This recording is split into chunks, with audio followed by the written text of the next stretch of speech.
नमस्कार, आर न्यूजच्या शुक्रवार दिनांक 27 सप्टेंबरच्या बातमीपत्रात आपलं मनपूर्वक स्वागत। या बातमीपत्राचे प्रायोजक आहेत महालक्ष्मी TMT बार्स, नाते अविरत जुळते आणि प्रत्येकाच्या मनातील चव जपणारे महालक्ष्मी सुरेश मसाले।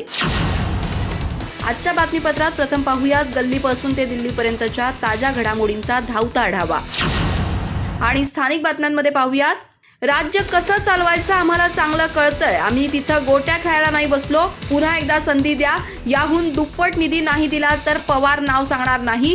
नेसरी इथं जनसन्मान यात्रेत उपमुख्यमंत्री अजितदादा पवारांनी दिलाय शब्द।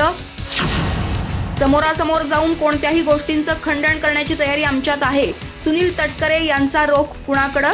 नेसरी येथील जनसन्मान यात्रेत अजितदादांच्या समोर तटकरे यांची जोरदार फटकेबाजी। अजितदादांना मुख्यमंत्री करण्यासाठी पुन्हा एकदा मला साथ द्या, विकासाची गंगा आणून मतदारसंघातील प्रत्येकाचे स्वप्न पूर्ण करणार, आमदार राजेश पाटील यांची ग्वाही।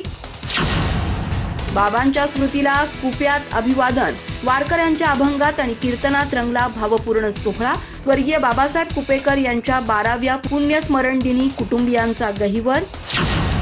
आजऱ्यात उधळणार मध्यवर्ती युवा महोत्सवाचे कलारंग, विद्यापीठाच्या 3 दिवसांच्या 44व्या युवा महोत्सवाची जोरदार तयारी। कोल्हापूर, सांगली, सातारा जिल्ह्यातील 2,500 ते 3,000 कलाकार शिक्षकांचा सहभाग। आणि शिवाजी विद्यापीठाच्या 44व्या जिल्हास्तरीय युवा महोत्सवात डॉक्टर घाळी महाविद्यालयाच्या लावणी संघानं 2य क्रमांक पटकावला। विद्यार्थिनींच्या यशाबद्दल महाविद्यालयाच्या वतीनं विशेष सत्कार, सांस्कृतिक विभागाच्या मार्गदर्शनामुळे यशस्वी सादरीकरण।